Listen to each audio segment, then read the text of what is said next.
समाधि का वर्णन करते हैं कि निर्विकल्प समाधि और सुषुप्ति, गहरी निद्रा, दोनों में समानता है।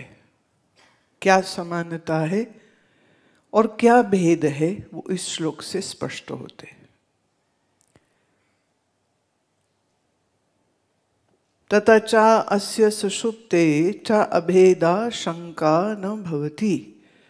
वो कहते हैं इस विषय में कुछ शंकाओं को आप न रखो। जैसे कोई कहे कि हमने तो कभी समाधि का अनुभव किया नहीं, वो कहते नहीं किया है आपने। कैसे? वो कहते हैं कि जब गहरी नींद होती है तो उसमें आपके कोई विचार नहीं होते, और समाधि जब होती है तो उसमें भी कोई विचार नहीं होते, तो दोनों एक सी हो गई। तो आपने समाधि का अनुभव न भी किया हो तो गहरी नींद का अनुभव तो किया है। तो मन विचार शून्य दोनों अवस्थाओं में होता है। तो ये तो हुई समानता, दोनों में विचार नहीं है। अब इनमें भेद और असमानता क्या है? तो असमानता ये है कि समाधि में सत्य का बोध है और जो सुषुप्ति है उसमें बेहोशी का बोध है। बोध दोनों में ही है, समानता है।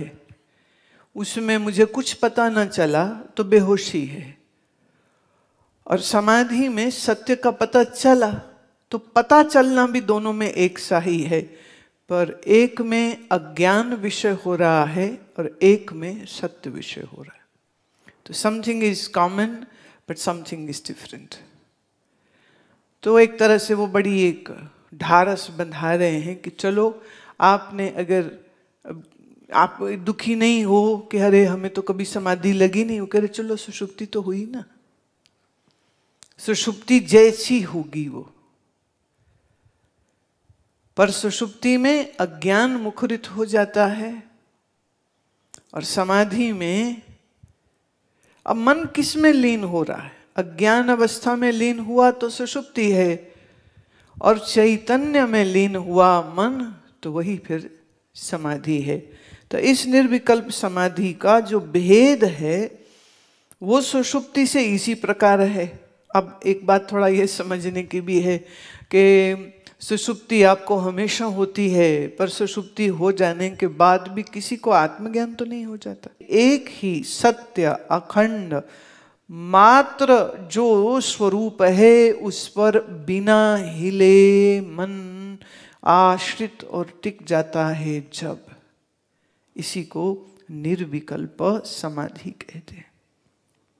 ना संसार का विकल्प है, न मैं का विकल्प है, न तू का विकल्प है। मैं तू से शून्य हुआ। हाँ, बौद्धों वाली शून्य समाधि नहीं है, ये शून्यता की बात नहीं कर रहे। मैं अहंकार चेतना के साथ जुड़ के जो मैं है वो मैं अब नहीं है, और जो पीछे बचा उसको तो हम शब्दों में वर्णन कर नहीं सकते हैं। तदा निर्विकल्पः समाधि इति उच्यते। इसको निर्विकल्प समाधि के देखो। अब जो योग की निर्विकल्प समाधि है उसमें सिर्फ विकल्पों की शून्यता है, मैं हूं, मैं पन के भाव की शून्यता है, और फिर कहते वो ईश्वर से एकीकार हुआ मन, ये उनकी निर्विकल्प समाधि। लेकिन वेदांत की समाधि क्या है? जहां मन टिक गया बिल्कुल ऐसे जैसे दीपक की लौ बिना हवा वाले कमरे में हुए, और मन क्या है? एक अखंड ब्रह्म सत्ता का के साथ मिल गया, एकीकार हो गया। ये है निर्विकल्प समाधि। निर्विकल्प समाधि और सुषुप्ति का जो मिलान है, एक में तत्सद भाव, एक में सत्य का बोध है। असद भाव दूसरे में बस ये है कि संसार रूपी इस असत का आभान हो जाता है। बाकी एक तरह से दोनों एक से हैं, दोनों में कोई विचार नहीं। विचार शून्य होता है।